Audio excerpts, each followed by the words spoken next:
presento al padre Juan Manuel, es provicario de Educación de la Arquidiócesis de Buenos Aires, así que una persona que ha trabajado mucho este documento de Francisco, por eso lo hemos invitado a que nos ilumine, a que nos ayude, como venimos haciendo en cada uno de los encuentros, a presentar justamente este documento y que nos motive también a nosotros a la profundización y a la lectura del mismo, ¿no?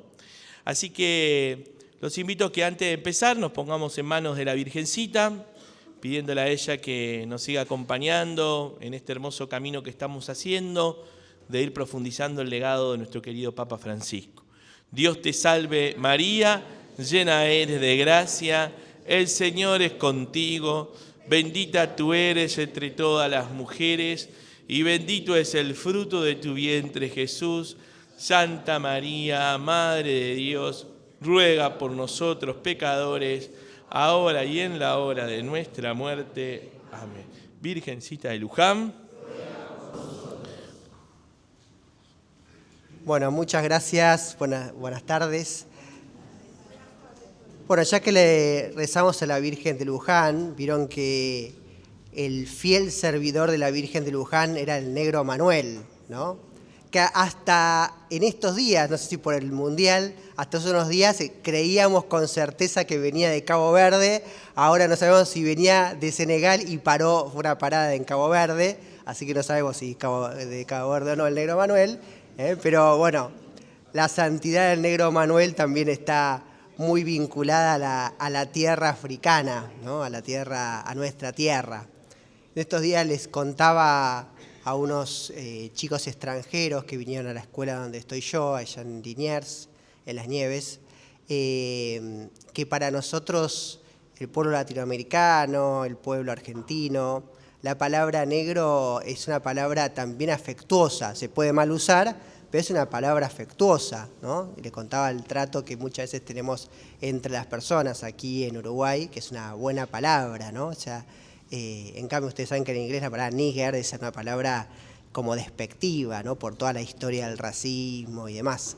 En cambio, para nosotros, por el encuentro de culturas que ya inauguró la Virgen de Guadalupe, esta Virgen mestiza, ¿no? Y para nosotros también con la morenita Virgen de Luján, no es una mala palabra, ¿no? Es una palabra cariñosa, una manera afectuosa de dirigirse al negro Manuel. Bueno, ¿de qué les voy a hablar hoy? Les voy a compartir de un documento del Papa Francisco, yo diría que muy poco conocido. Alégrense y regocíjense. Es un documento poco conocido de Francisco, casi tan poco conocido como su primera encíclica, que casi nadie habla de su primera encíclica porque prácticamente fue escrita a 4 manos, como él decía, gran parte escrita por Benedicto, pero él le dio la pincelada final. Que es la luz de la fe.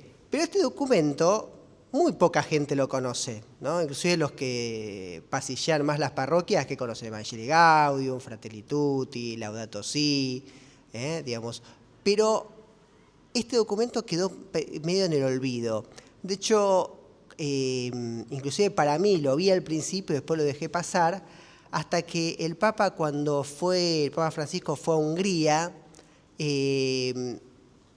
un laico de una cadena de televisión mundial le hizo una crítica y le dijo, bueno, usted, Papa Francisco, no está hablando de algo tan esencial como la vocación universal a la santidad que está en el Concilio Vaticano II. Y le dice, si yo saqué una exhortación apostólica, se llama Alégrense y regocíjense, ¿no? Y hablo acerca de la santidad. Bueno, vamos al inicio. En primer lugar, Francisco dice, yo no hago un tratado de la santidad. Él no era muy amigo de hacer tratado de la santidad. Es más, no era tan amigo de hacer tanto documento de la iglesia. Él decía que se escribía tanto y después se terminaba no leyéndolos. Es decir, Francisco, vamos a ver que en este documento va a cuestiones muy concretas. Y por eso dice, en primer lugar, no es un tratado de la santidad, es que no aborda todos los temas respecto a la santidad, ¿no? Sino que es más bien una exhortación posinodal, apostólica, acerca de la santidad con criterios muy concretos. Y primero vuelve al objetivo central, que dice el objetivo de la santidad. Todos los cristianos estamos llamados a ser santos. Ahora, cuando escuchamos esta palabra, esta frase, todos los cristianos estamos llamados a ser santos, bueno, si uno ha recorrido muchas comunidades eclesiales, parroquias, movimientos, vamos a ver que resuena distinto. Para algunos ser santos es estar horas y horas haciendo adoración al Santísimo. Para otros ser santo, vamos a ver que es puro moralismo y puro esfuerzo personal. Vamos a ver que hay como visiones muy sesgadas respecto a lo que entendemos por santidad. Vamos a ir al siguiente. Y el Papa habla del llamado a la santidad. Dice, los santos nos alientan y acompañan. Es una clara alusión a la comunión de los santos. El Papa Francisco insistía mucho también en la importancia de la comunión de los santos. Está en el credo, lo rezamos muchas veces. Santa Teresita del Niño Jesús lo dice varias veces al paso, cuando dice, pasaré mi cielo haciendo el bien en la tierra. ¿Qué es eso? La comunión de los santos. O también, como lo decía más poéticamente, derramaré una lluvia de rosas. ¿Qué quiere decir? Les alcanzaré las gracias que ustedes me pidan, ¿no? Cuando nosotros decimos Nuestra Señora de las Mercedes, ¿qué son las Mercedes? Las gracias que la Virgen nos consigue de parte de Dios, ¿no? Por lo tanto, la comunión de los santos es algo muy común en el pueblo de Dios. Recuerden que el Papa Francisco tiene en el trasfondo de su teología la teología del pueblo, ¿no? Es decir, alguien que sabía olfatear por dónde el pueblo de Dios quería llevar a la iglesia de sus pastores. Y entonces también lee la santidad desde esa coordenada, es decir, la comunión de los santos y de cómo vive la comunión de los santos el santo pueblo de Dios. Y si quieren lo podemos aplicar aún más a nuestra realidad y podemos preguntarnos, ¿cuántas veces le hemos rezado a algún santo de nuestra familia? ¿Algún abuelo, alguna mamá, a un papá? Una persona me dijo que había enviudado con 2 nenes muy chiquitos y que él en los momentos más difíciles, cuando quizás los nenes eran chicos y se enfermaban y él se había quedado sin su esposa prematuramente, él decía, yo en los momentos más difíciles le rezo a mi esposa que está en el cielo para que siga siendo madre de mis hijos. ¿Cuántas veces hemos conocido personas que le rezan a sus abuelos, a sus padres que están en el cielo? Eso es comunión de los santos. Entonces, el Papa vuelve una y otra vez a la comunión de los santos y destaca la heroicidad de las virtudes, todas modeladas por la caridad. Ante todo, el Papa insiste que ¿qué es la santidad? Es la heroicidad en la caridad. Y en esto voy a ir a un tema que también me gusta mucho, que es cómo se recepcionan los documentos de la Iglesia, es decir, cómo los reciben los distintos países, las distintas comunidades, ¿no? Es decir, cómo lo procesan. Y es muy llamativo, por ejemplo, Carlos Acutis, que todos lo conocen, prontamente santo, ya beato, es muy interesante cómo depende el enfoque del movimiento o de la espiritualidad cristiana. A veces se pone mucho peso en que su santidad consistía en todo lo que él rezaba o en todo su aspecto moral, pero no se pone tanto el acento que era un santo profundamente caritativo con los más pobres. Por eso el Papa vuelve a decir qué es lo que moldea todas las virtudes y nos hace santos, la caridad ante todo. Por eso también ciertas devociones a santos, depende quién la tome, quién la reciba, va a ser el acento que ponga, ¿no? Nosotros hacemos lectura sesgada de los santos, pero los santos no eran sesgados, nosotros los sesgamos, ¿no? Y algo muy importante, el Papa habla de descubrir a los santos de la puerta al lado, la clase media de la santidad cotidiana. Esto no tanto, pero este concepto del Papa, la clase media de la santidad, hizo como mucho ruido en su momento, muchísimo ruido. ¿Cómo una clase media de la santidad? Bueno, hay un libro muy interesante de un teólogo español que se llama Ni santo ni mediocre. ¿Quién es el que no es ni santo ni mediocre? El cristiano medio, que en realidad el título es un título editorial para hacerlo vendible, pero es el santo mediano, la medianía de la santidad. No es el cristiano mediocre, sino que es el cristiano común de todos los días, que vive la heroicidad del amor. La madre que se levanta todos los días porque su hijo llora, está enfermo, lo baña, lo cambia, le da de comer, hace sacrificio de amor por sus hijos.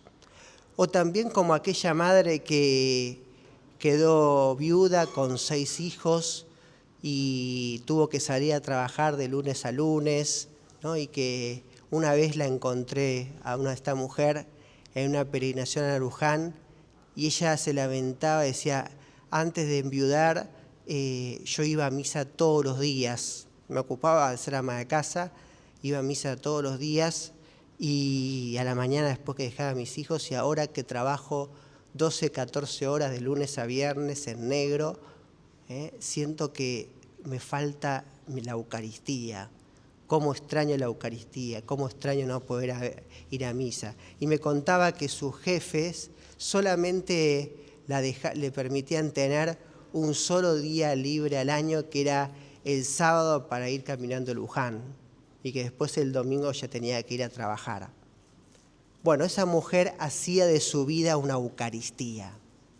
Hacía de su vida una Eucaristía, un partirse para hundarse a los demás. Y por ahí pasa esa santidad de la clase media de la santidad, cuando cada uno de nosotros partimos nuestra vida y hacemos de nuestra vida una Eucaristía. No sé si ustedes saben, los altares consagrados, en el medio del altar tiene algo que se llama ara, ¿no? Que es como una piedrita, y debajo de esa piedra están reliquias de los santos, ¿no? Bueno, las reliquias de esos santos que están ahí debajo del altar están para que el cristiano, cuando se acerca a comulgar al altar en la misa, recuerde que hubo otros que también, como Jesús, partieron su vida al servicio de los demás, hicieron de su vida una Eucaristía. ¿Por qué los discípulos de Emaús reconocieron a Jesús al partir el pan? Porque toda la vida de Jesús fue un partirse para hundarse. Y entonces lo reconocieron al partir el pan. Ese es el gesto de santidad cotidiana, cuando partimos nuestra vida por los demás. Cuando hacemos de nuestra vida una Eucaristía. Es la santidad media del pueblo de Dios, la santidad cotidiana, la santidad de todos los días. No por eso menos santidad. Y dice también el Papa, con este olfato de pastor, que dice, el pastor no necesariamente tiene que ir adelante, a veces tiene que ir detrás y seguir al rebaño, que a veces tiene más olfato que el pastor. Y dice, atraes los miembros más humildes del pueblo de Dios. Y acá algo importante, el Señor llama a cada uno por su camino. No hay modelos de santidad unívocos, es decir, no hay un solo camino de la santidad. Esto el Papa lo insiste mucho, no hay un solo camino de la santidad. Y algo lo cual advierte también el Papa más adelante es que no hay una receta a la santidad. A veces hay tentaciones de decir, mira, vos querés ser santo, lee este librito y hacé todo lo que dice este librito, ¿no? Y vas a ser santo, vas a tener la receta a la santidad. Bueno, Francisco nos decía, no. La santidad también implica el discernimiento del cristiano. Es decir, la santidad nos implica a nosotros que tengamos que discernir y buscar los modelos y caminos de santidad para cada uno. Y después la santidad para todos y para mí, con pequeños gestos de santidad cotidianos. La cotidianeidad de la santidad. Hay un libro muy interesante de Alsengrun que él dice, llama Rituales que sanan, y dice, yo desconfío de una vida espiritual que no tenga rituales. Desconfío de una vida espiritual que no tenga rituales. Toda vida espiritual tiene rituales, es decir, cosas que me ayudan a vivir la santidad, ¿no? Y en esto les voy a contar una experiencia interesante. Yo fui durante varios años también capellán de hospital. Y recuerdo que cuando iba a visitar la NEO, había una enfermera que en medio de la NEO, la terapia intensiva de NEO, yo siempre la veía con una paz interior admirable, ¿no? Entonces una vez que fui a bautizar a un bebé, después de bautizarlo le dije: admiro tu serenidad aún en medio de esto. La terapia intensiva también de una NEO, imagínense una normal, suena todos ruiditos, lucecitas que suenan, se apagan, hacen ruido y demás. Imagínense una NEO y que estás atendiendo un bebé. Entonces ella me dice: te voy a mostrar mi secreto, lo tengo en el office de enfermería. Y entonces me muestra el office de enfermería que tenía un altarcito, ¿no? Y ella me decía: cada vez que me descentro, vuelvo al centro. Vuelvo a este altar que me devuelve el centro, ¿no? Este es mi ritual todos los días. Muchas veces durante el día vuelvo a este altarcito que me centra de nuevo. Es decir, todos necesitamos esos gestos cotidianos de santidad que me centran de nuevo cuando pierdo el eje. Vayamos al siguiente. También interesante, esto lo agregué yo, idea de Rahner es un teólogo. Francisco dice: así cada santo es un mensaje que el Espíritu Santo toma de la riqueza de Jesucristo y regala a su pueblo. Bueno, acá hay hay una idea de este teólogo Karl Rahner, que es lo que dice un teólogo alemán. Dice: hay santos que Dios le presenta a la Iglesia y santos que la Iglesia le presenta a Dios, ¿no? Jugando con esta palabra, estos teólogos juegan un poco con estas palabras un poco difíciles. Y él dice, por ejemplo, dice él, San Francisco de Asís fue un santo, dice él, que Dios le presentó a la Iglesia en un momento que la Iglesia estaba bastante perdida, ¿no? Entonces, con esto que siente San Francisco cuando va a la capilla de San Damián y siente que Dios le dice: repara mi iglesia, que él lo interpretó literalmente que tenía que reparar la capilla, pero a veces se refería a reparar la iglesia. Y después dice, bueno, hay santos que el pueblo le presenta a Dios, ¿no? Porque el pueblo en su conjunto pide la santidad. En una época lo que se llamaba el santo súbito, cuando moría una persona una vida muy santa, el pueblo clamaba y gritaba por la santidad. Ahora, todo santo lo da la iglesia, todo santo lo da Dios a la iglesia y todo santo la iglesia lo presenta a Dios. O sea, es un ida y vuelta, no es que está dividido, ¿no? Pero el teólogo juega con esa expresión. Y después dice, la actividad es la que santifica, ¿no? Una idea que él toma del beato cardenal Pironio. No nos olvidemos que Francisco era alguien muy contemplativo de la realidad, y era argentino y tuvo grandes maestros.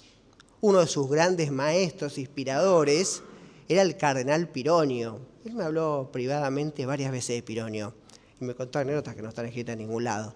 Pero lo que decía el cardenal Pironio, decía: ser contemplativos en la acción y activos en la contemplación. Vieron que muchas veces tendemos a dividir Marta y María, ¿no? Y algunos dicen, yo soy como Marta, dicen algunos. Y otros dicen, yo soy como María, ¿no? Bueno, no son aspectos de la vida espiritual que están separados. Marta, eso es una lectura también sesgada de la palabra, ¿no? Pues fíjense que Marta es santa, la casa donde vivió el Papa se llama Santa Marta. ¿A qué nos invita el Papa, ¿no? Con la actividad es la que santifica? Uno diría, como a veces nos pasa algunas veces a algunos curas, especialmente cuando son más jóvenes o de pocos años ordenados, dicen, ay, celebré no recé nada, estuve trabajando todo el día, celebré 6 misas, hice 2 bautismos, 2 responsos, estuve en catequesis. Bueno, rezaste un montón, porque la actividad es la que santifica, ¿no? La actividad santifica, ¿no? Y la misma actividad es oración. San Vicente de Paul le decía a sus religiosas y a sus religiosos que si estaban rezando y alguien venía a pedir a su puerta y salían a atenderlos, la caridad era prolongación de la oración. No es que dejaba de ser oración, no es que cortás la oración para atender al pobre, sino que la atención de los más pobres, la caridad, ya es una prolongación de la oración. Y vamos a esta idea del cardenal Pironio, que está en el trasfondo del número 26, de lo que dice el Papa, la actividad santificada. Ser contemplativos en la acción y activos en la contemplación. ¿Qué implica? Que cuando estoy haciendo cosas, soy contemplativo en la acción. Como Jesús pudo descubrir a esa pobre viuda que ponía 2 pequeñas monedas en el templo de Jerusalén. En medio de la multitud, Jesús vio a una pobre viuda. Imagínense el día de Luján, la procesión de Luján, ves a una persona concreta en medio de la multitud. Jesús era un gran contemplativo en el hacer, contemplativos en la acción y activos en la contemplación. Se los voy a decir primero la vocación sacerdotal, pero ahora después lo digo la vocación religiosa y laical. Me acuerdo que yo conocí un cura mayor, que ahora tiene 90 y pico de años, en San Cayetano, y él me decía, yo vengo a confesar a San Cayetano todos los 7 de cada mes, y me llevo material para rezar todo el mes. Es decir, lo que escuchaba en la oración en la confesión era materia de oración, ¿no? Era material para la oración. No quedaba en la confesión, lo llevaba a la oración. Santa Teresita del Niño Jesús siempre decía, qué bueno que es confesarse, porque sabemos que el sacerdote todo lo que le decimos después se lo cuenta a Jesús. Y se lo cuenta a Jesús en la Eucaristía.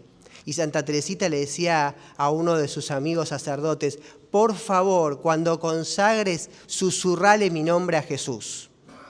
Es decir, activos en la contemplación. Eso que yo viví en mi tarea, lo llevo. ¿Acá hay alguno que sea catequista?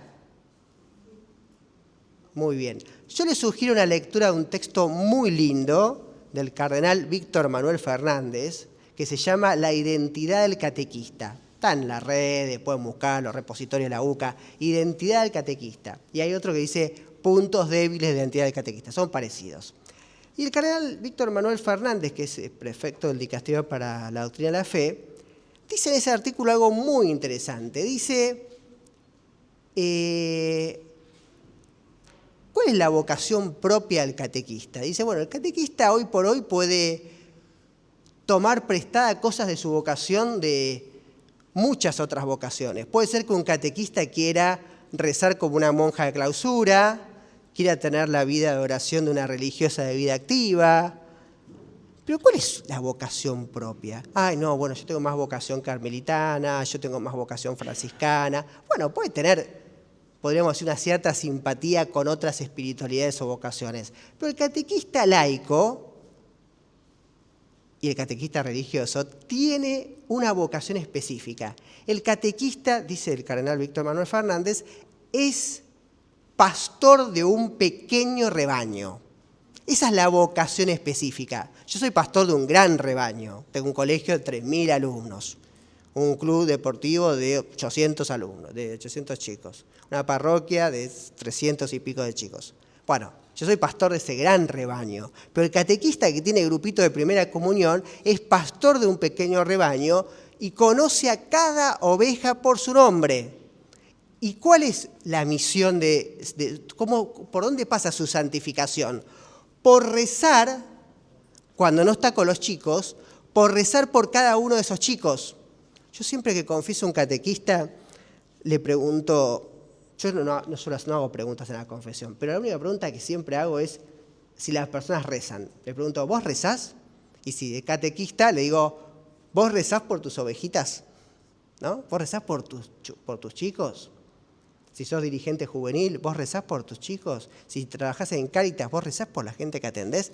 ¿Por qué? Porque sos pastor de un pequeño rebaño. Y ahí es donde sos activo en la contemplación. Cuando a veces decimos, ay, tengo aridez en la oración, no siento nada, no rezo porque no siento.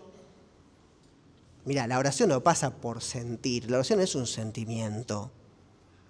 ¿Por qué? Porque como soy activo en la oración, activo en la contemplación, yo llevo a mi oración todo lo que viví. No puedo tener nunca aridez en la oración porque no quiero rezar. Eso porque mi oración en todo caso es hedonista, que la miro en el espejito. Pero cuando mi oración pongo a otros, termino siendo activo en la contemplación. No me estoy mirando a mí mismo. Si no es una oración hedonista, prendo saumerio, pongo música de esta meditación que aparece en Spotify, bueno, esas cosas. Bueno, entonces, pero la oración, eso es relajación, yoga y todo lo que vos quieras. Pero la oración cristiana es ser contemplativos en la acción y activos en la contemplación. En esto les recomiendo un documento del cardenal Ratzinger a los obispos del año 2012 que se llama Algunas cuestiones sobre la meditación cristiana. Algunas cuestiones sobre la meditación cristiana. Es muy interesante. Fue el último documento antes de ser elegido Papa. No, 2012 no, antes, el año antes que fue elegido Papa Benedicto. 2004, 4 o 5. Bueno, interesante, para reflexionar acerca de lo que es la oración y lo que es la meditación, porque hoy como estamos en este contexto tan New Age también, o post-New Age, se confunde mucho la meditación. Cuando yo digo, bueno, vamos a meditar un poco la palabra, bueno, se vienen muchas ideas que son exógenas al mundo cristiano, extranjeras al mundo cristiano. Por eso, activos en la contemplación, llevo mi vida a la oración. Pero cuando estoy todos los días afuera, trabajando, en el trabajo, en el medio del mundo, soy contemplativo en la acción. En el medio de toda la vida cotidiana, soy contemplativo. Encuentro a Jesús en mi vida cotidiana. Pues es una pregunta interesante que uno puede hacerse desde una espiritualidad más ignaciana, propia del Papa Francisco, jesuita. Los jesuitas todos los días tienen que hacer el examen de conciencia, que no es el examen de conciencia como para confesarse, sino que es el examen de conciencia para tomar conciencia de dónde estuvo Dios en mi vida hoy. Termino mi día y digo, ¿dónde estuvo Jesús en mi vida hoy? ¿Dónde lo vi? Hay una aplicación muy linda que se usan algunos jóvenes que se llama Redescubrir el examen. No sé si alguno la vio alguna vez, la pueden bajar de la aplicación. Redescubrir el examen, ¿no? Es una aplicación que es un chico jesuita, un joven jesuita, implica, bueno, reflexiono todos los días acerca de por dónde pasó Jesús hoy en mi vida. Si digo, no pasó, pues porque no lo vi, no es porque no pasó. Entonces, ser contemplativos en la acción y después, cuando termine el día, activos en la contemplación. Vamos ahora al modo de la tarea. Es descrito por el Papa Francisco, pero lo va a explicitar más cuando habla de las bienaventuranzas. Una santidad que integre los distintos momentos de la vida. Y el Papa dice, la santidad es liberadora. Les voy a decir algo que me parece muy importante para tener en cuenta. Yo siempre digo, en la espiritualidad lo que cierra, encierra. En la espiritualidad lo que cierra, encierra. El Papa Francisco dice, eso no lo dice Francisco, te digo yo eso. Lo que cierra, encierra. El Papa lo dice de alguna manera así, dice, una fe que no se anima a ponerse en crisis es una fe en crisis. Una fe que no se anima a ponerse en crisis es una fe en crisis, una fe que no se deja interpelar, ¿no? Eso se lo dijo a los jóvenes en uno de los tantos encuentros de jóvenes. Y yo les digo esto, el Papa Francisco nos invitaba a una iglesia de la duda. ¿Significa tener dudas de fe? No. Significa renunciar a creer que tengo la certeza. Y les voy a decir algo interesante. La certeza es enemiga de la unidad. La certeza es enemiga de la unidad. Vieron que en estos días los lefebristas ordenaron 4 obispos sin permiso del Papa, ¿no?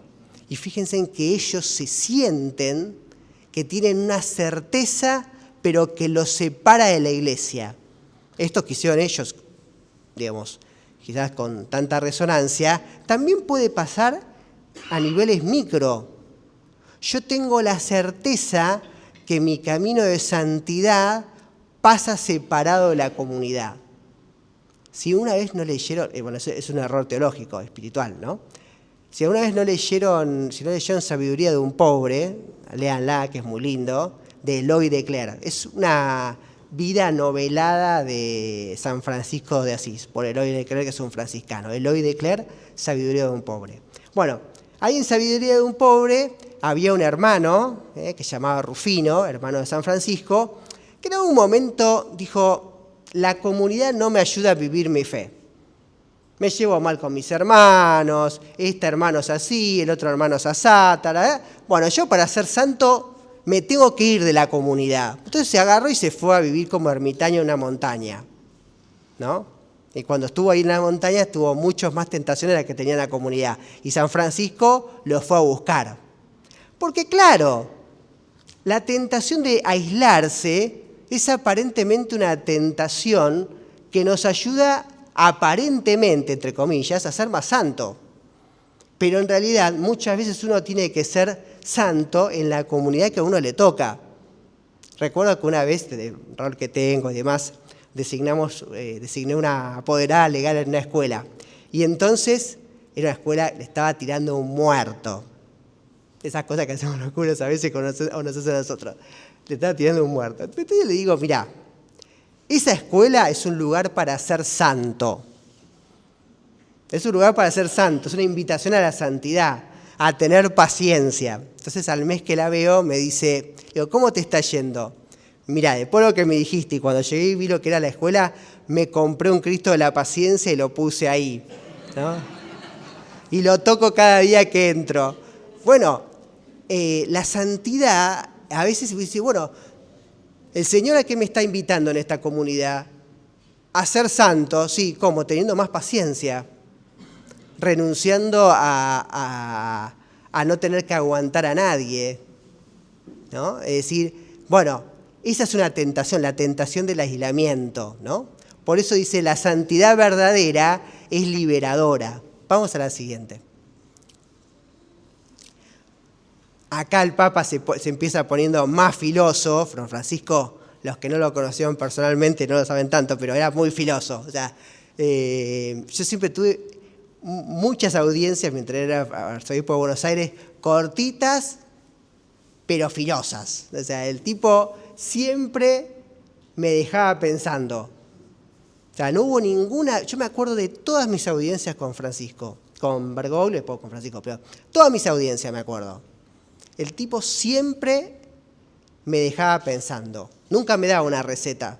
Parecía, yo una vez le dije, pareces el psicoanalista, voy con un problema y salgo con 10. ¿No? Porque siempre me hacía pensar, o sea, decir, no me manipulaba, sino que me daba herramientas para que yo discerniera. Yo quería que el tipo me dijera por acá, por acá, por acá, y él me hacía discernir, me volvía la pelota. Bueno, la santidad también pasa por eso, por el discernimiento. Bueno, y el Papa dice, 2 enemigos sutiles de la santidad.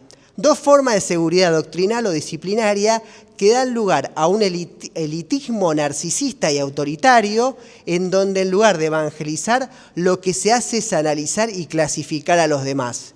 Y en lugar de facilitar el acceso a la gracia, se gastan las energías en controlar.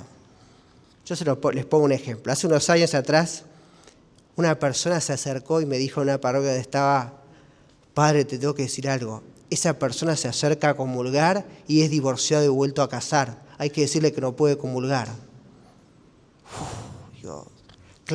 Analizar, clasificar, ponerles barreras a la gracia, ¿no? Estar como juzgando. Entonces yo le decía, vos te voy a decir el comulguero, porque siempre estás viendo a ver quién está en gracia o no está en gracia. Bueno, yo le pregunto a ustedes,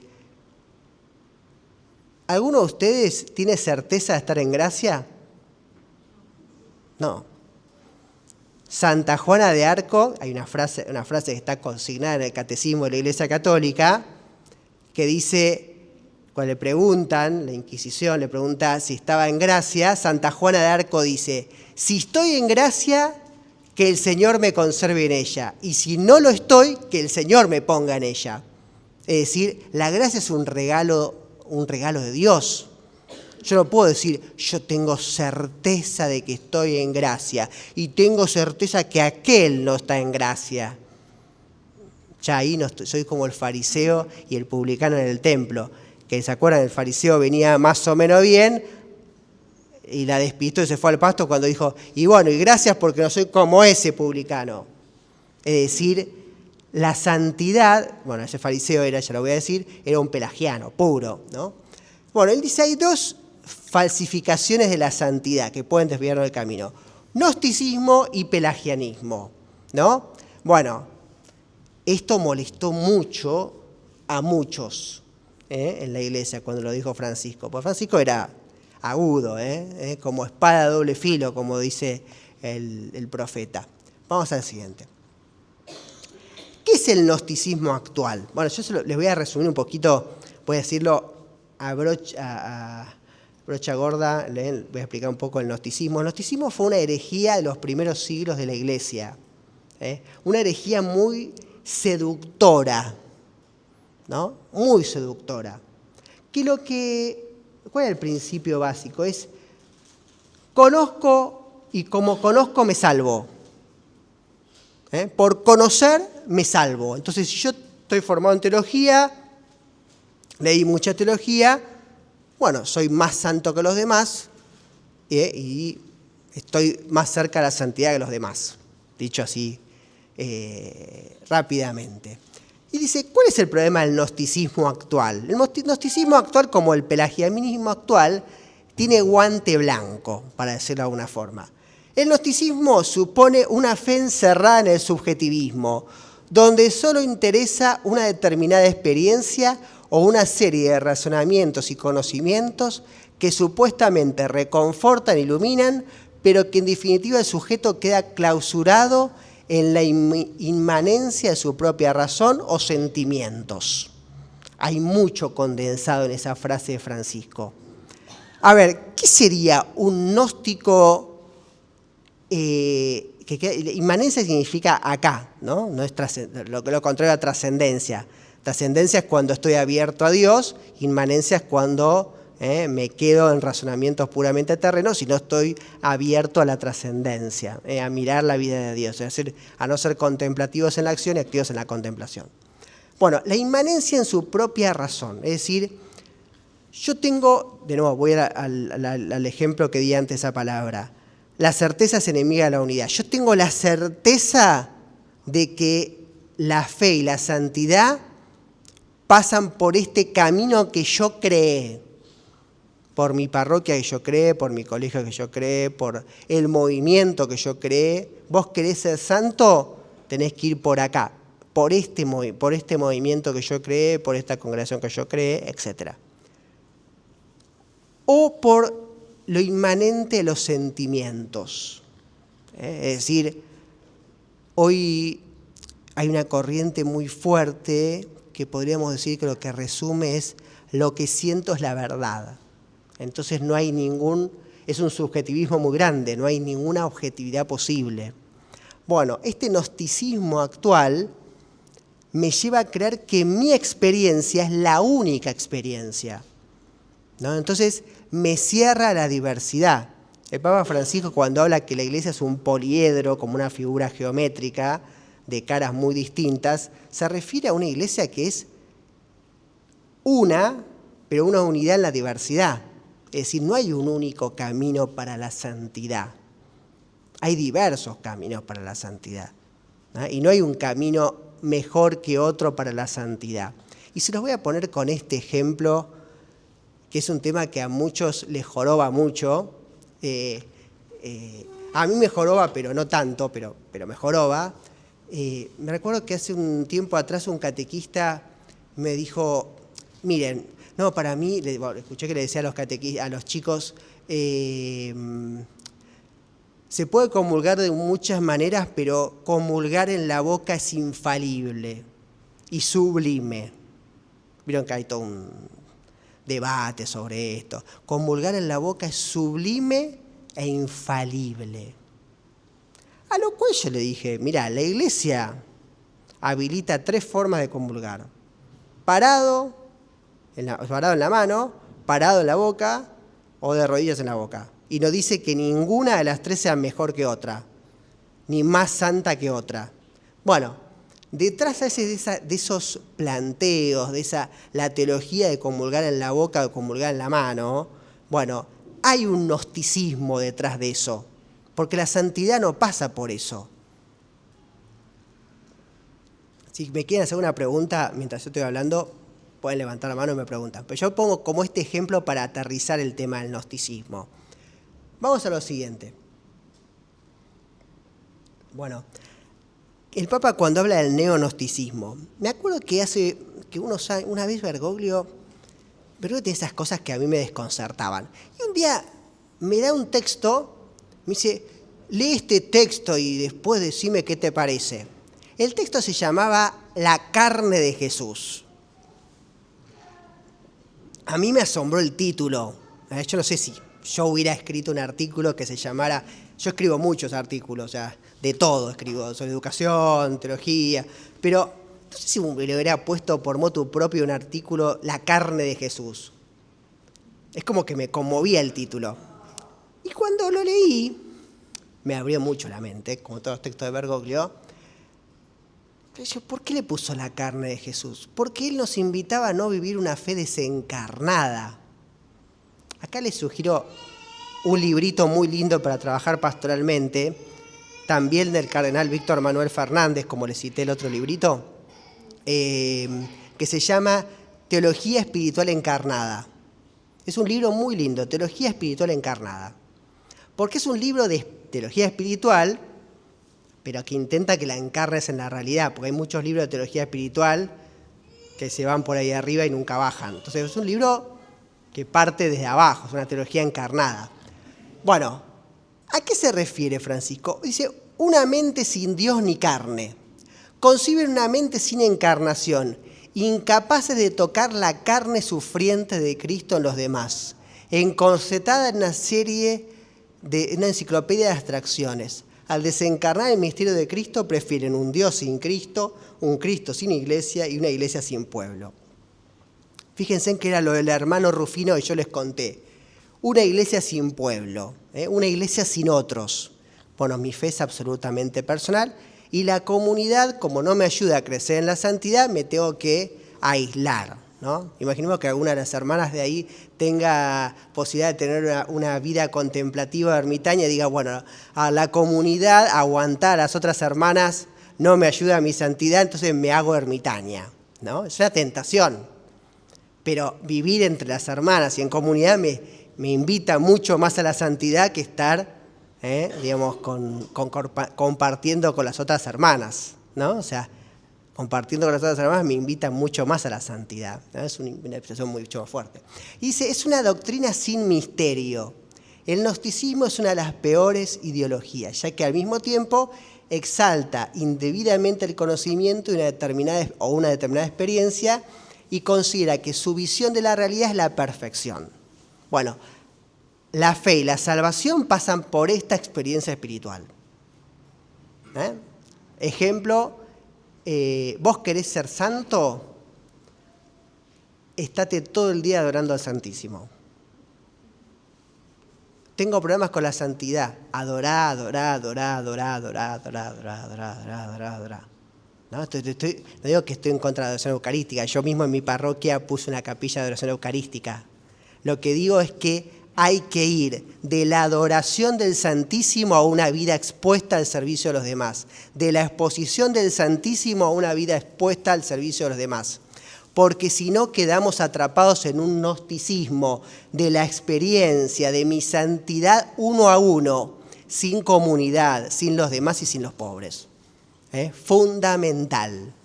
Es decir, hay que ir de la exposición del Santísimo a una vida expuesta al servicio de los demás. Tiene que estar siempre conectado. Vamos a la siguiente. El pelagianismo.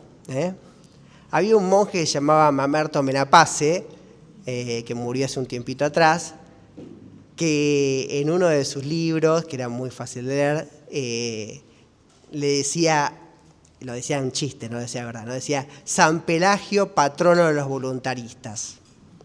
No era un santo, era un hereje, ¿no? Pero Pelagio. Pero el pelagianismo es todo es voluntad, para decirlo rápidamente, todo es voluntad.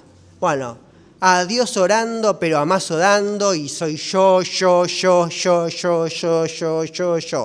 Bueno, si ustedes están atentos, es cuando una persona habla mucho y repite mucho yo, bueno, puede ser un poco pelagiano, ¿no?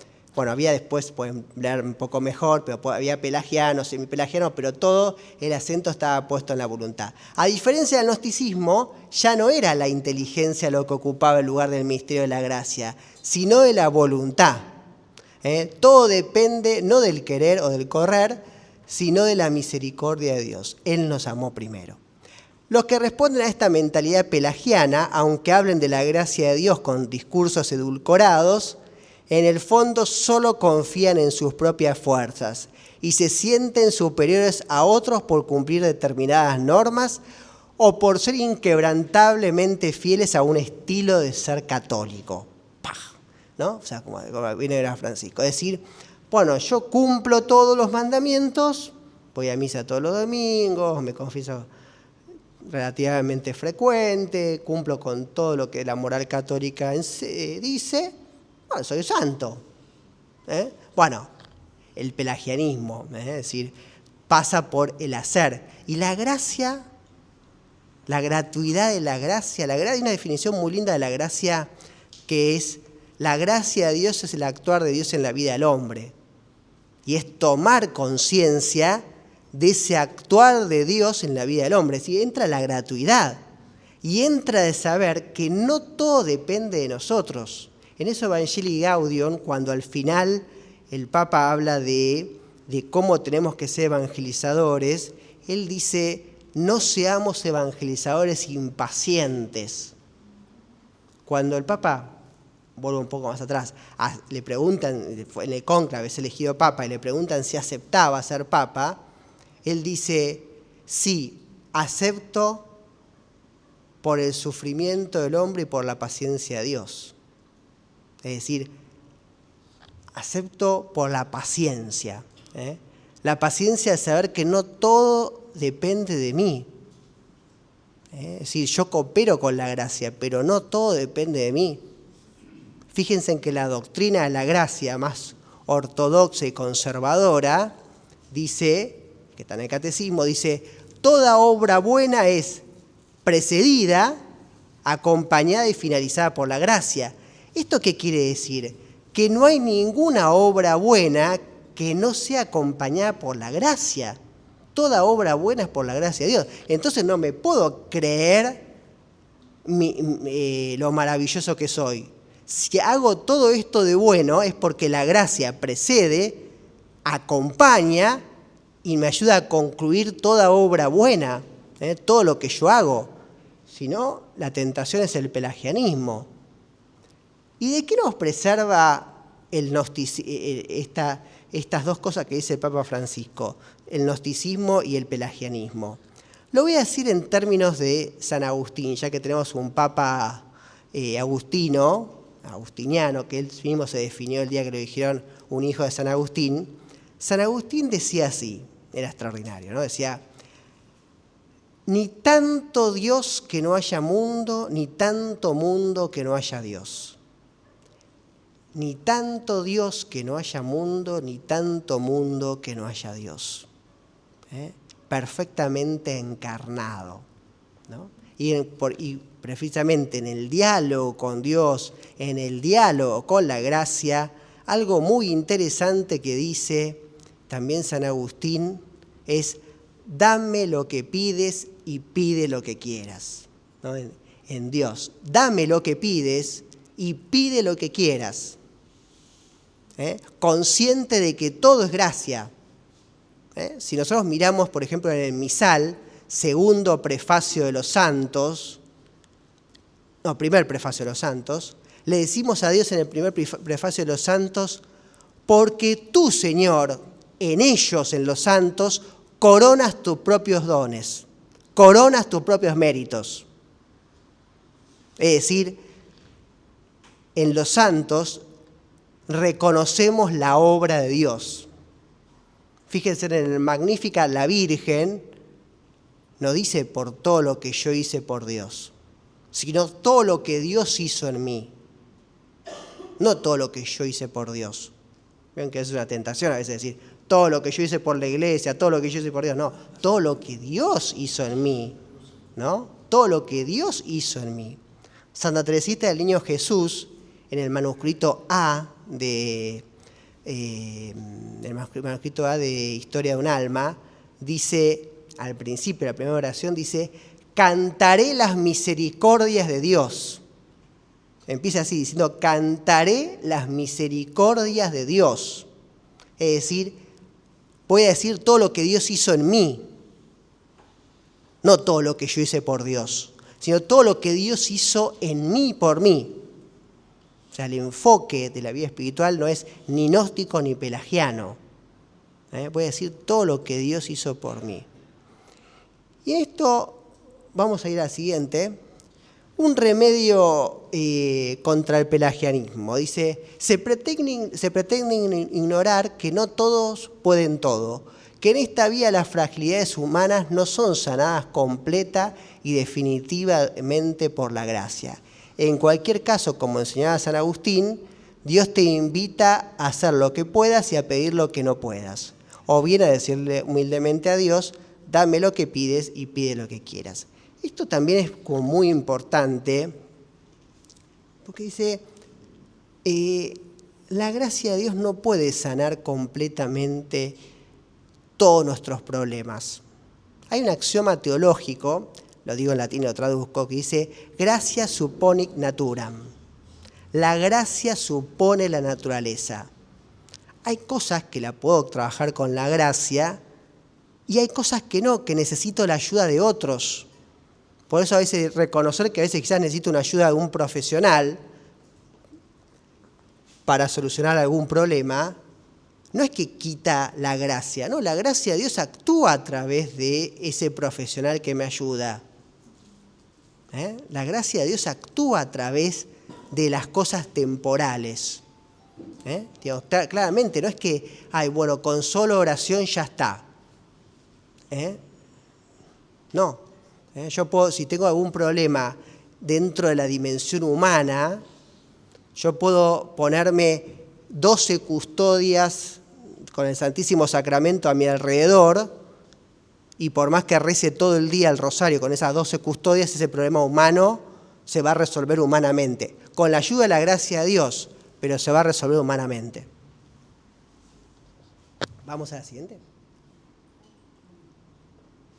Bueno, la Iglesia enseñó reiteradas veces que no somos justificados por nuestras obras o por nuestros esfuerzos, sino por la gracia de Dios. Me parece que hay una frase muy interesante del apóstol Santiago que dice, muéstrame tu fe sin obras y yo por mis obras te mostraré mi fe. ¿No? Es decir, no quiere, si bien la gracia, no somos salvados por la gracia, también a través de mis obras, movidas por la gracia, testimonio mi fe. Por eso ya que estamos en el año de San Francisco de Asís le decía a sus franciscanos, tenemos que predicar el Evangelio y si hace falta, hablaremos. Gracias. Y esta es una frase de Santa Teresita, con claras resonancias también de San Juan de la Cruz. En el atardecer de esta vida me presentaré ante ti con las manos vacías, Señor, porque no te pido que lleves en cuenta mis obras. Todas nuestras justicias tienen mancha a tus ojos, ¿no? San Juan de la Cruz dice, en el atardecer de nuestras vidas seremos examinados en el amor, ¿no? Seremos examinados en el amor. Vamos al siguiente. Los nuevos pelagianos. Bueno, por ejemplo, el camino de justificación por las propias fuerzas, la adoración de la voluntad humana y capacidad, se traduce en autocomplacencia egocéntrica y elitista privada del verdadero amor. Se manifiesta, por ejemplo, la obsesión de la ley, cumplir todos los mandamientos, la fascinación por mostrar conquistas sociales y políticas. Vieron que León XIV en eso insiste mucho cuando dice no nos preocupemos cuántos likes tenemos.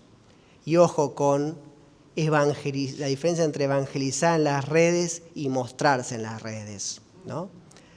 La ostentación en el cuidado de la liturgia. Esto hay un documento muy lindo de Francisco, casi uno de los últimos, sobre la liturgia, que él dice, el documento toma las palabras de Jesús antes de la última cena, que dice: he deseado ardientemente comer esta cena entre ustedes. Se llama Desiderati. Se me trabé la lengua. ¿Cómo es? Ahí está. Que habla acerca de la liturgia. Y el Papa ahí habla mucho acerca también de la santidad de la liturgia. Se me trabó la lengua con el latín. Ostentación en el cuidado de la liturgia. Y fíjense que el Papa dice tipologías pone tipos de cura según de cómo celebran la misa, ¿no? Y es muy interesante porque toma una cita del catecismo que dice: se ora como se vive y se vive como se ora, ¿no? Muy interesante. Por eso la ostentación del cuidado de la liturgia, que muchas veces hay escrúpulos, ¿no? Yo a veces veo cómo se purifica. ¿Vieron cuando se agarra la palla y se hace así para que no quede ninguna partícula? Casi traemos un microscopio para ver si no queda algo, ¿no? O sea, bueno, también hay algo de todo eso, de la escrupulosidad, que muchas veces, o comulgo con la mano y estoy todo, entonces le paso la lengua a la mano para sacarme que no me quede ninguna partícula. Bueno, la doctrina, el prestigio de la Iglesia, la vanagloria ligada a la gestión de los asuntos prácticos. Che, qué bien que me salió todo esto. ¿Y Dios? Qué bien que me salió todo esto. ¿No es la obra de Dios? O cuando a veces estamos muy atornillados en algo y no lo puedo dejar.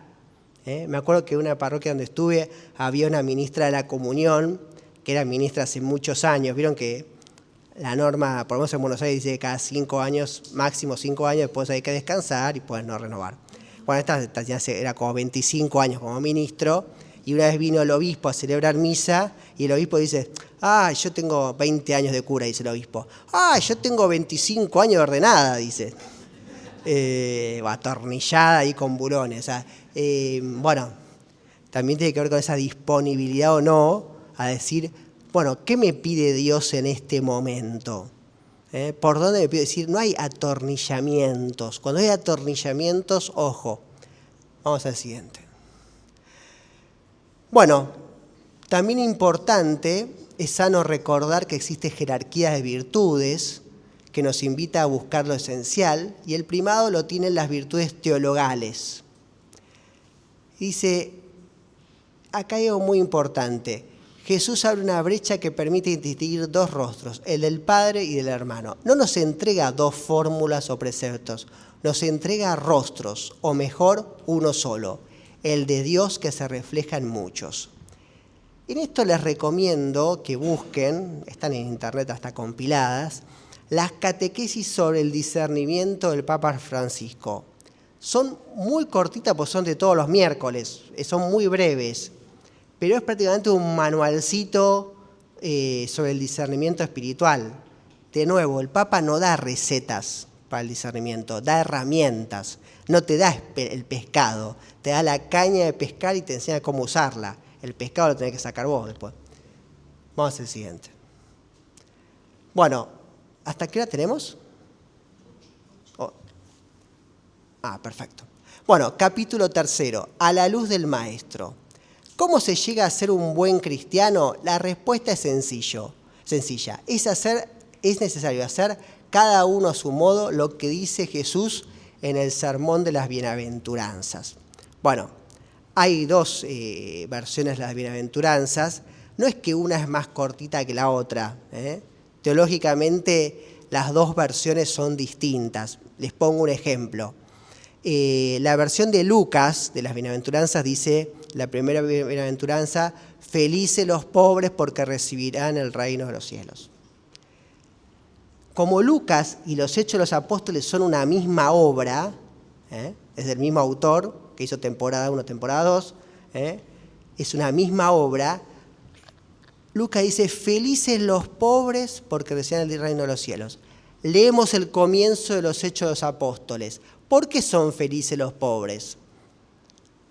En los Hechos Lucas dice, en la comunidad todos vivían en común, ponían en común sus bienes y nadie padecía necesidad. ¿Dónde van a ser felices? En la comunidad cristiana.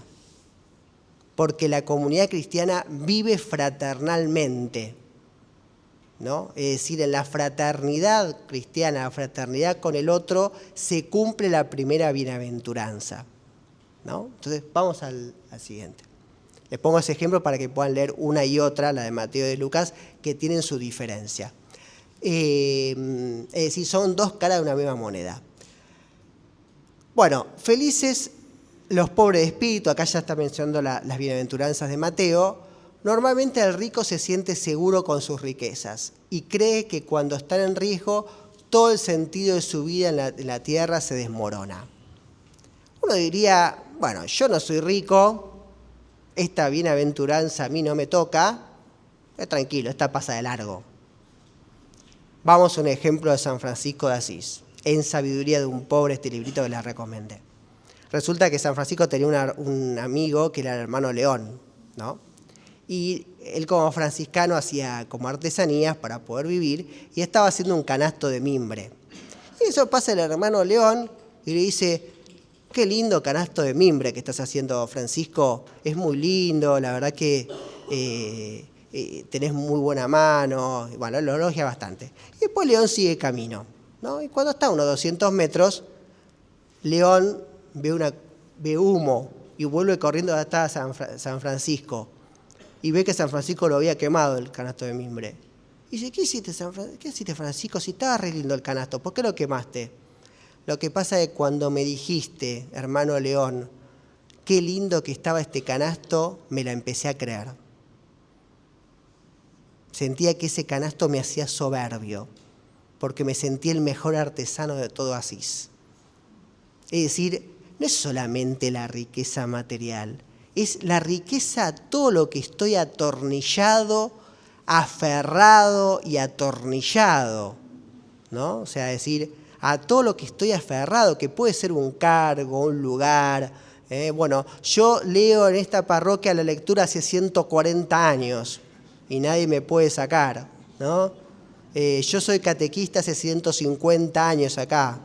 Ni hablemos de Cáritas, que a veces es como, ¿no? O sea, es casi imposible de entrar. O sea, decir, bueno, ser pobre de espíritu implica decir, bueno, formo a otros, le doy lugar a otros, espacio a otros, me pongo a disposición, sé estar, pero también sé cuándo no tengo que estar. Es decir, no se refiere solamente a la riqueza material, se refiere a muchas otras riquezas a las cuales tenemos que aprender a renunciar. Está hablando de los apegos.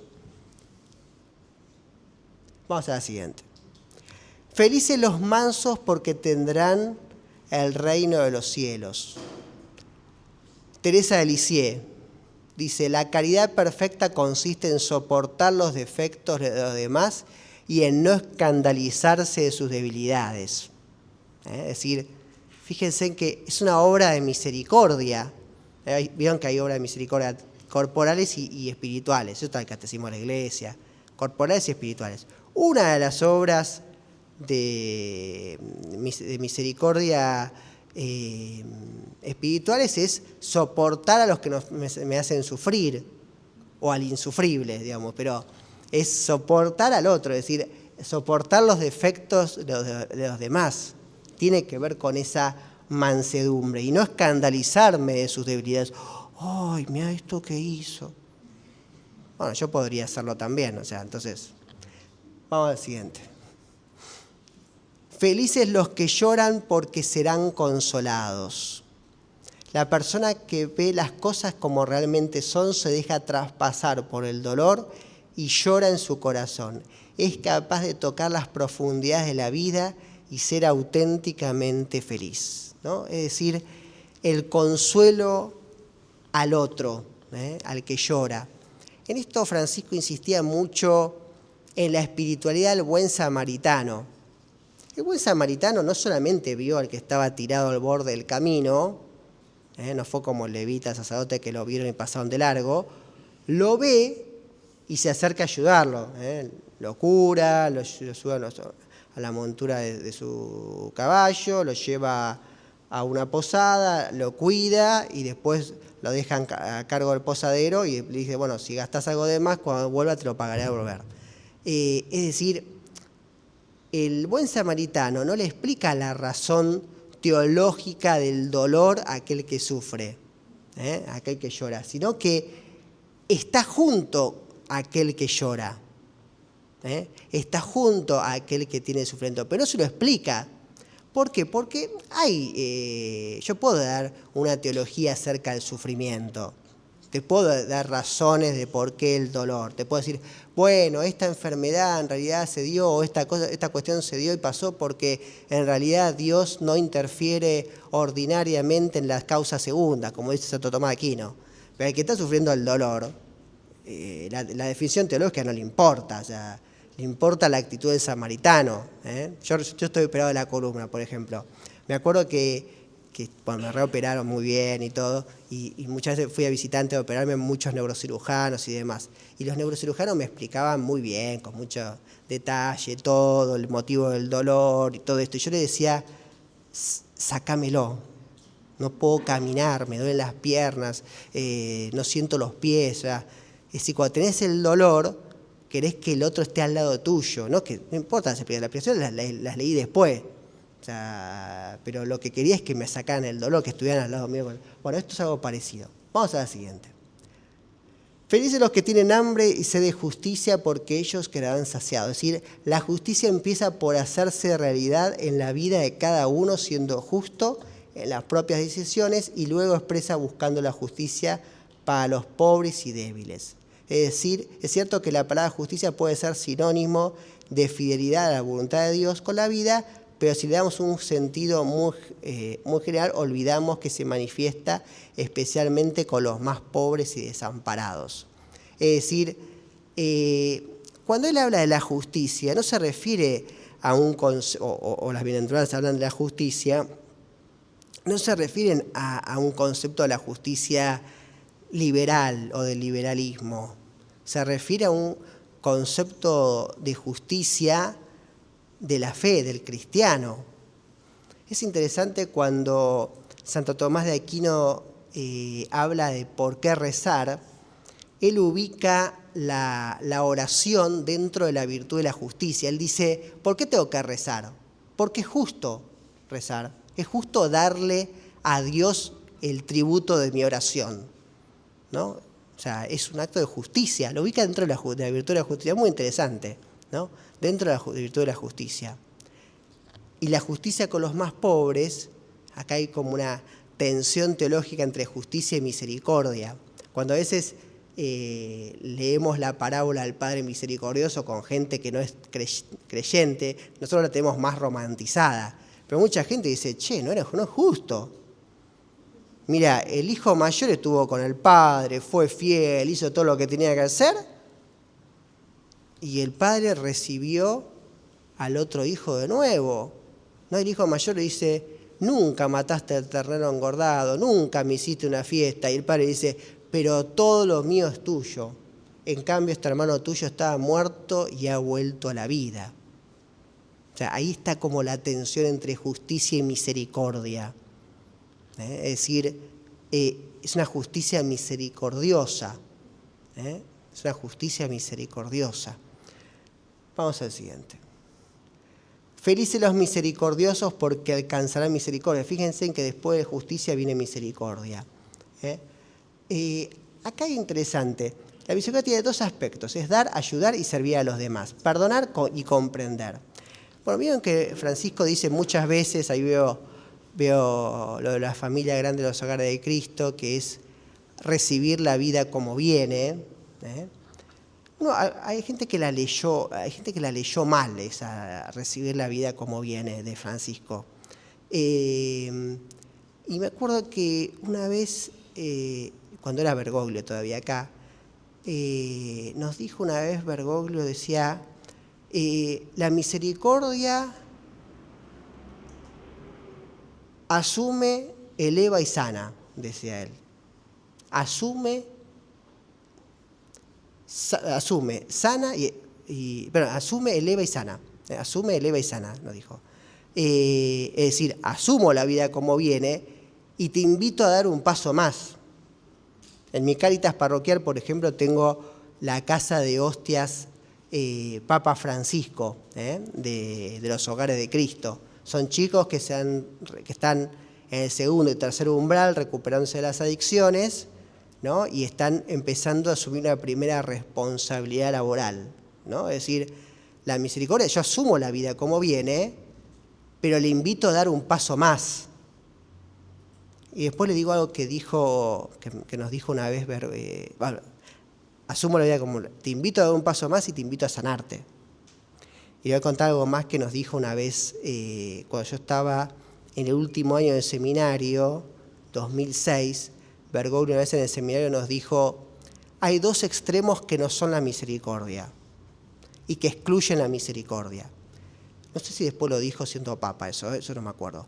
Pero lo dijo varias veces también mientras estábamos en Buenos Aires. Dijo, esos dos extremos son, uno es, el duro excluye, porque como es muy duro, te deja de lado.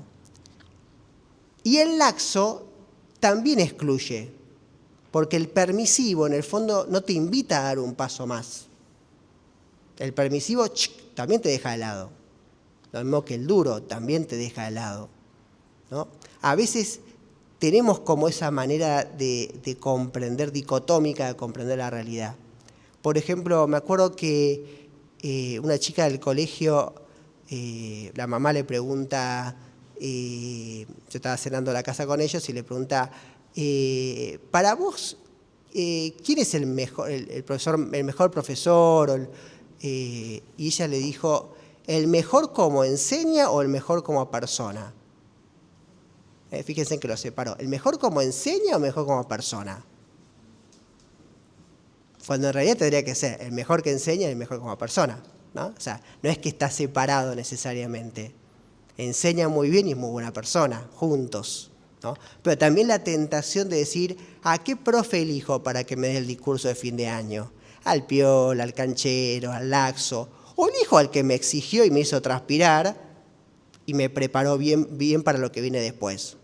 Porque quizás el laxo me terminó excluyendo. Recuerdo que una escuela que visité hace unos años atrás, de Buenos Aires, en Capital, tenía el porcentaje menos de menor repitencia y hasta mejores notas, ¿no? Por lo tanto, bueno, yendo a la escuela, visitando un poco la escuela, en la escuela habían asumido este criterio de todos pasan, todos aprueban y demás. ¿Y qué pasaba? Los chicos terminaban quinto año y no estaban preparados ni para hacer un curso de fotografía. No hablemos ni en la universidad, ni un curso de fotografía. Todas las notas eran 8, 9, 10. O sea, era el mejor. Yo escribí una nota periodística sobre eso. El mejor promedio en la secundaria y el peor promedio en la universidad. Es decir, habían asumido el criterio de, bueno, una rectora que había decía, bueno, que todos, que los profesores que no tengan alumnos en febrero pueden no venir, recién vienen en marzo. ¿Qué hicieron los profesores? Aprobaron a todos para no venir en febrero. Bueno, eso no es misericordia, ¿no? Los chicos lo ven, ay, qué bueno eso. No, eso no es misericordia, eso excluye. La no exigencia te excluye. Es decir, son los dos extremos. El duro te excluye y el laxo te excluye, porque no se hace cargo, es decir, no asume, no purifica ni eleva, es decir, no te invita a dar un paso más. La misericordia te invita a dar un paso más. Felices los de corazón limpio, porque ellos verán a Dios. En esto Francisco siempre nos decía, el corazón limpio no se asocia como, bueno, algunos lo asocian simplemente con alguna cuestión de sensualidad, sexualidad, sino que en realidad está asociado a tener un corazón sin doblez. Soy lo que digo que soy y no soy otra cosa. Cuando diga sí, que sea sí, cuando diga no, que diga no, como dice Jesús en el Evangelio. Vamos a la siguiente. Felices los que trabajan por la paz, porque serán llamados hijos de Dios. Es decir, Francisco llamaba mucho a trabajar por la paz, y hay una cita muy linda que esta está tomada de Evangelii Gaudium, que dice: tampoco se pretende ignorar o disimular los conflictos, sino aceptar sufrir el conflicto, resolverlo y transformarlo en eslabón de un nuevo proceso. Es decir, por un lado, no ser evitativo ante el conflicto. Sufro el conflicto forma parte de la vida, el conflicto me ayuda a crecer, ¿no? Vieron los principios que da Francisco en Evangelii Gaudium, ¿no? Que dice, el todo es superior a la parte, la unidad prevalece al conflicto. Estos principios que Francisco nos da en Evangelii Gaudium tienen que ver con trabajar por la paz. Pero trabajar por la paz no es ausencia de conflictos. Esa era la Pax Romana con X, ¿no? Es decir, la paz romana es la no guerra. Me acuerdo que una vez en una parroquia donde estaba la señora de Cáritas, se habían peleado y después aparentemente se arreglaron. Entonces yo le decía, qué bueno, yo era seminarista, decía, qué bueno, me alegro que se hayan podido arreglar. En realidad no nos arreglamos, nos despeleamos. Decía. O sea, nos despeleamos. O a veces un colegio a veces también la paz se puede banalizar. Yo estaba en un colegio medio cheto, tuve un añito en ese colegio medio cheto, y en esa época, no me acuerdo qué serie había en la tele, que se había popularizado una frase, es cuando era un colegio de nenas. Cuando las nenas se peleaban, se decían, te pido mil disculpas. Bueno, entonces estaba banalizado, eso no es la paz, eso no es el perdón, ¿no? O sea, la palabra perdón significa 2 veces el don, ¿no? O sea, te pido mil, no es el perdón verdadero, no es la paz verdadera, ¿no? Es decir, no disimulo el conflicto, sé que está y lo uso como un eslabón para transformarlo.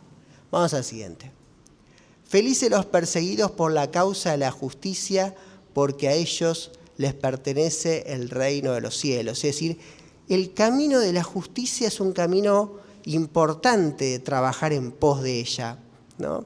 Y a mí eso está muy lindo el trabajo que está haciendo, el trabajo que hace varios años la Comisión Episcopal de Pastoral Social a nivel nacional, con todas las subcomisiones que tiene dentro, en la cual nos invita a trabajar en pos de la justicia social, ¿no? Es decir, la justicia social es algo bueno, ¿no?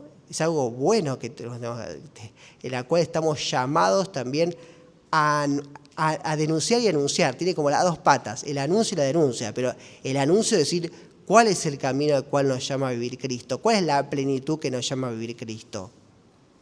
Vamos a la siguiente. Ideologías que mutilan el corazón, ¿no?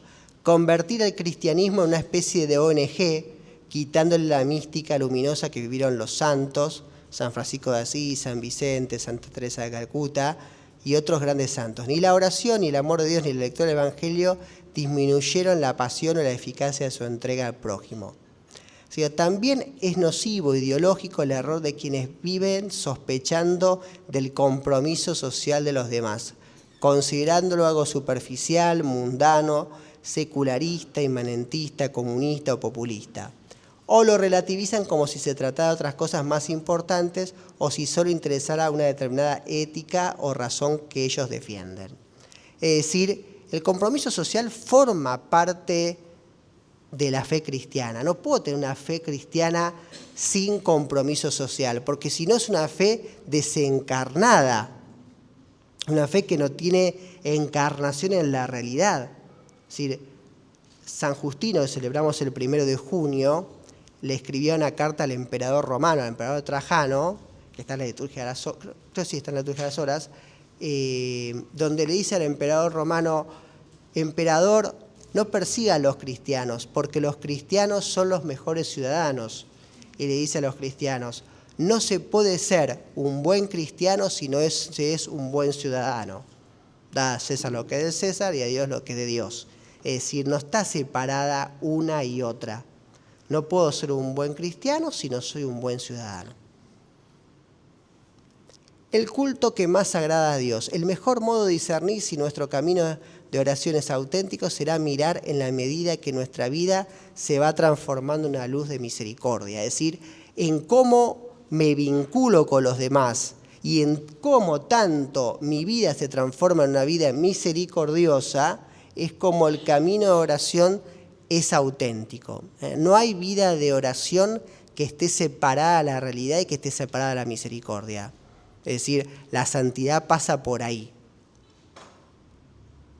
Algunas notas de la santidad que menciona. Bueno, esto está acá, pero también está parafraseado en Evangelii Gaudium, en el primer documento del Papa Francisco, al final, dice: la ansiedad nerviosa y violenta que nos dispersa y nos debilita, la negatividad, la tristeza, la sedia cómoda, consumista, el individualismo y tantas formas de espiritualidad sin encuentro con Dios que reinan en el mercado religioso actual. Pero también habla de una ansiedad nerviosa, en donde los resultados están por arriba de los procesos.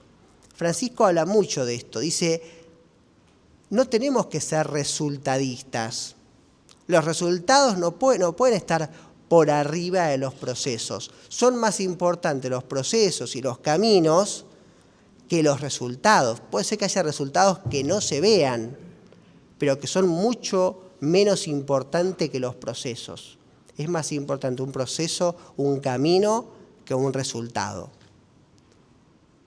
Bueno, muy importante, dice, palabras del Papa Francisco, casi para tatuarse, casi para tatuarse. Aguante, paciencia y mansedumbre. Bueno, en este mismo documento, en otra parte también lo toma de Evangelii Gaudium, Francisco dice: sin asco, sin miedo y sin demora. Sin asco, sin miedo y sin demora. No le hago asco a nada, sin asco, sin miedo y sin demora. Y acá dice algunas virtudes para la santidad. Aguante, esto de soportar los límites y los defectos de los demás. Paciencia, que a veces hay que pedirla mucho, la paciencia. Y la mansedumbre. La primera de las grandes notas es estar centrado firme en torno a un Dios que ama y sostiene. Desde la fuerza interior es posible aguantar, soportar contrariedades, vaivenes de la vida y también agresiones de los demás, sus infidelidades y defectos. Esta es una frase muy linda de San Pablo, dice: si Dios está con nosotros, ¿quién estará contra nosotros? Hay un texto muy lindo de San Pablo, segunda carta a los Corintios, capítulo 11, que San Pablo cuenta, segunda carta a los Corintios, capítulo 11, cuenta todo lo que le pasó por el Evangelio. Dice: 2 veces naufragué, 3 veces me dio el latigazo, 4 veces estuve preso, padecí hambre, frío, pero todo lo puedo en aquel que me conforta, ¿no? De nuevo, su centro en Cristo, ¿no? Le pasó de todo por esa frase. Ahí Pablo comenta eso. Bueno, aguante, paciencia y mansedumbre. Paciencia implica humildad. No es caminar con la cabeza baja, hablar poco o escapar de la sociedad. A veces, precisamente porque está liberado del egocentrismo, alguien puede atreverse a discutir amablemente, a reclamar justicia o a defender a los débiles ante los poderosos, aunque eso les trae consecuencias negativas para su imagen. La paciencia implica humildad. La humildad no es denostarse a uno mismo, ¿no? Sino que la humildad es la propia verdad. Santa Teresa insiste mucho en eso. La humildad es la propia verdad. Reconozco mi verdad, mi ser humus. Reconozco mis virtudes, mis talentos y reconozco mis límites. Bueno, acá hay cita un salmo muy lindo que dice: en paz me acuesto y enseguida me duermo, porque solo tú, Señor, me haces vivir tranquilo. En paz me acuesto y enseguida me duermo. Hay otro salmo que dice: como un niño en brazo de su madre, así mi alma reposa en ti, ¿no? Francisco era muy devoto de Santa Teresita del Niño Jesús y bueno, es una parte de la dinámica de la confianza a Santa Teresita del Niño Jesús. El camino espiritual de Santa Teresita era el camino de la infancia espiritual y se puede resumir en esto: en paz me acuesto y enseguida me duermo, porque solo tú, Señor, me haces dormir tranquilo. O como un niño en brazo de su madre, así mi alma reposa en ti. Son 2 frases que nos pueden servir mucho para serenarnos y tener paciencia en los momentos de tormenta, ¿no? porque entonces no caigamos en la tentación de buscar la seguridad interior en éxitos, placeres vacíos, posesiones, dominio sobre los demás o la imagen social. Mi paz les dejo, pero no como la del mundo. Es decir, también esto es muy interesante cuando la paz es interior o la paz depende de los demás. Cuando la paz depende de los demás, cuando estamos colgados de las pestañas de los demás, me critican, me hacen una crítica constructiva o no constructiva y me derrumbo. En cambio, cuando estoy centrado en Cristo, bueno, lo asumo como algo constructivo, lo asumo con paz y serenidad. Alegría y sentido del humor. Bueno, esto asume algo de Santa Teresa. Francisco dice, no hay santos tristes. Es decir, el buen humor es parte de la santidad, no es un santo. Lo dicho hasta ahora no implica un espíritu apocado, tristón, agriado, melancólico, un bajo perfil sin energía. Porque aunque a veces se dice, ay, qué santito que es, qué santita que es. Quizás es una persona que tiene baja autoestima, no es santo. O sea, o que habla poco, sí, es una persona retraída, tímida, pero eso no es ser santo. O sea, quizás sea santo también, pero hay que diferenciar entre un tímido, retraído, que tiene baja autoestima, de un santo. O sea, es decir, ay, mirá, está todo el día rezando. Yo recuerdo que había una chica en la parroquia que le decían la santa, y estaba muy preocupada de que todo el mundo le diga que era santa. Bueno, el santo no está preocupado que todo el mundo le diga que es santo. O sea, bueno, eso es egocentrismo. Bueno, y el amor paterno de Dios nos invita a, hijo, cuando te sea posible, cuida de ti mismo, no te prives de darte un buen día. En tiempo de prosperidad disfruta, Dios hizo a los humanos equilibrados, pero se buscaron preocupaciones sin cuento. Bueno, fíjense en la cita linda del libro del Eclesiastés. Hijo, no te prives de darte un buen día. Ya que están las religiosas de acá, me acuerdo que en otro país de Latinoamérica, estaba misionando, recorriendo unas montañas y demás, en una zona andina, y en eso llegamos hasta un lugar donde había unas religiosas que estaban hace mucho tiempo ahí. No me acuerdo bien el nombre que tenía la congregación, era un nombre un poco largo, rebuscado, pero estaba yendo con un laico, amigo mío que sigue siendo, que es laico, y claro, las religiosas ya tenían un nombre que era la congregación del divino sufrimiento de los clavos de Jesús, más o menos un nombre así como era.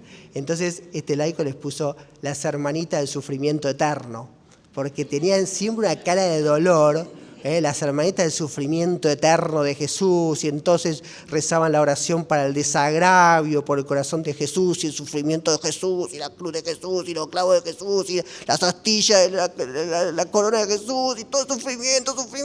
Tenías de ahí, tenías ganas de flagelarte, ¡oh, qué dolor! Digo, y el amor de Jesús, ¿dónde estaba? Digo. Pero este era muy gracioso, le puso a las hermanitas del sufrimiento eterno, ¿no? O sea, la alegría y el sentido del humor, ¿no? Os recuerdo también, yendo a otro país latinoamericano, tuve la suerte de recorrer varios países latinoamericanos, me acuerdo que un día, bueno, estaba con unos matrimonios amigos, en un lugar siempre también medio recóndito, bueno, y bueno, no celebramos misa, sino que fuimos a misa. Y entonces fuimos a una misa y bueno, el cura en la parroquia empezó como cha, repartir. Y entonces me dice, che, trajimos traje de amianto. ¿Sí? Porque era casi el infierno ahí. Bueno, la fe implica el sentido del humor y la alegría. Alegría no es jocosidad. Hay que diferenciar alegría de jocosidad. Alguien puede ser jocoso, pero no alegre. La palabra alegría viene del griego charis, que tiene la misma raíz que gracia.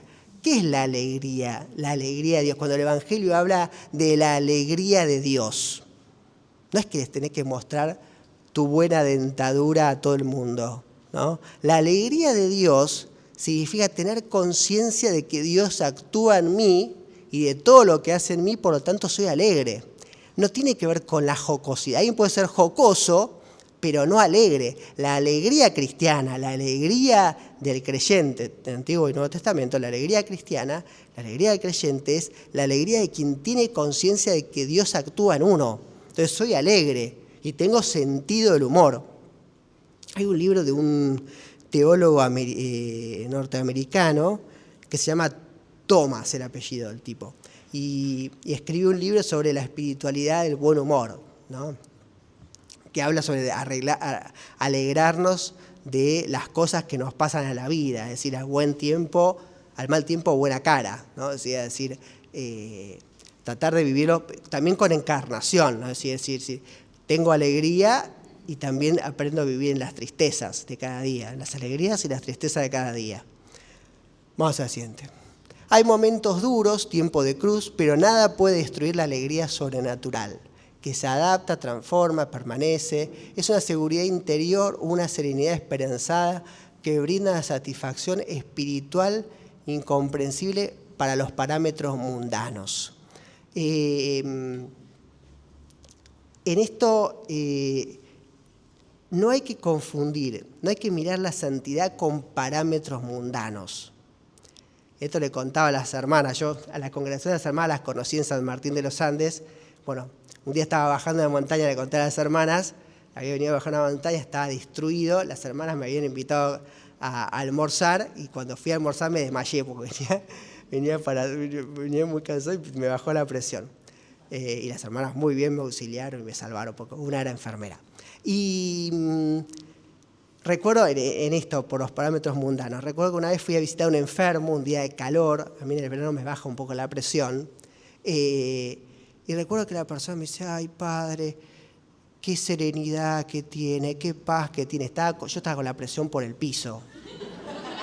En realidad no tenía ni serenidad ni paz interior, estaba a punto de desmayarme el calor que tenía, pero claro, hablaba mucho más despacio de lo que hablo, mucho más porque estaba con la presión baja. Bueno, pero muchas veces podemos mirarlo de los parámetros mundanos, es decir, llamo santidad a lo que no es santidad. Soy tímido, retraído, o estoy con la presión baja. Bueno, eso no es santidad, ¿no? Es decir, y la santidad también tiene que ver con cómo vivo los tiempos duros, tiempos de cruz. Los psicólogos dicen mucho que no hay que patologizar la tristeza, ¿no? Nosotros podemos decir de la fe, no hay que espiritualizar la tristeza. Es decir, es algo que tenemos que permitirnos vivir la tristeza. ¿Tengo tristeza? Sí. Y es normal que la tenga. Ay, se me murió mi mamá, pero como soy católica o soy católico, no tengo que mostrar que estoy contento. No, está pasando un momento de tristeza y es normal que así sea. Lo vivo de la fe y la fe me ayudará a elaborar ese duelo y a vivirlo. Pero no hay que espiritualizar la tristeza, no hay que romantizar la tristeza. Vamos al siguiente, que ya terminamos. Audacia y fervor. Audacia, entusiasmo. ¿Sabe qué significa? ¿Cuál es la raíz etimológica de entusiasmo? Bueno, yo se la voy a decir. Entusiasmo no es el que vive pum para arriba, yupi, y saltando así. Eso no es entusiasmo. La palabra entusiasmo deriva del griego entoteosnos. Entoteosnos. Dios entre nosotros. ¿Quién es la persona que tiene entusiasmo en la vida de la fe? El que tiene conciencia de que Dios está entre nosotros. Entoteosnos. Soy entusiasta, tengo entusiasmo porque tengo conciencia que Dios está entre nosotros.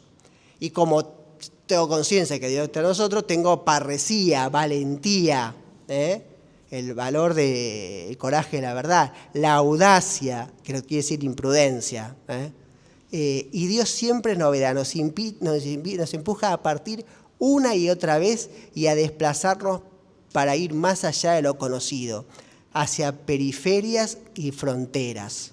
Es decir, animarnos a ir mucho más allá.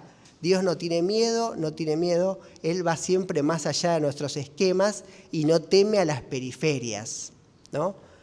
Y esto no quiere decir que tengamos que ir al Amazonas, pero sí a no temer a las propias periferias o a no temer a ir más allá de lo conocido. A veces hay que ir más allá de lo conocido, ¿no? Es decir, salir de los propios esquemas, propia comodidad. Cuando estaba acá en Buenos Aires, Bergoglio hablaba de desinstalarnos, usaba mucho esa palabra, hay que desinstalarnos, audacia y fervor. Creo que queda una más. Comunidad. La santidad es un camino comunitario. La santidad solitaria no existe. Soy santo en la iglesia, en la comunidad de la iglesia y no separado de la iglesia. Toda obra de santidad se da en la iglesia, dentro de la iglesia, en comunión con la iglesia. Lo que yo les contaba, el ejemplo de los lefebristas, que ahora hicieron el cisma, se separaron porque se creen más santos que los demás y que todo el resto de nosotros somos todos impuros.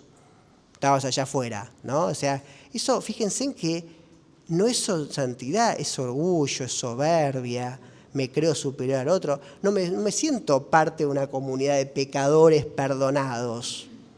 Yo me siento parte de una comunidad de pecadores perdonados, ¿no? O sea, y esto pasa mucho en muchas comunidades cristianas, ¿no? Vamos al siguiente. Oración constante, y esta es la última. El santo es una persona con espíritu orante. Él ora en la hora de San Benito, o lo que yo le decía antes de, mientras trabajo estoy orando, todo el tiempo, reza y trabaja, ¿no? Reza y trabaja. O también la frase que yo les mencioné antes de Cardenal Pironio, activos en la contemplación y contemplativos en la acción. Es decir, el espíritu orante constante, es decir, todo lo que yo hago es oración. Santa Teresita dice, cuando pienso en Dios, rezo. Cuando trabajo por los demás, rezo. Santa Teresa de Ávila tenía una frase que decía, entre los pucheros está Dios, ¿no? Entre la vida cotidiana, entre las cosas cotidianas, está Dios. Dios está todo el tiempo entre nosotros. Descubrirlo en oración, el Señor todo el tiempo entre nosotros. Y la última.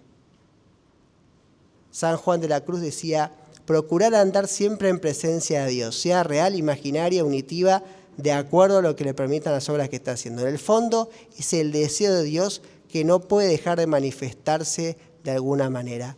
Procure ser continuo en la oración en medio de ejercicios corporales, no la deje, sea que coma, beba, hable con los demás o haga cualquier cosa, siempre ande deseando a Dios. Es decir, había una religiosa, Santa Josefa María Rossello, que ella decía con el corazón en Dios y las manos en el trabajo, pero no desconectados, sino siempre conectados a Dios, siempre en su presencia.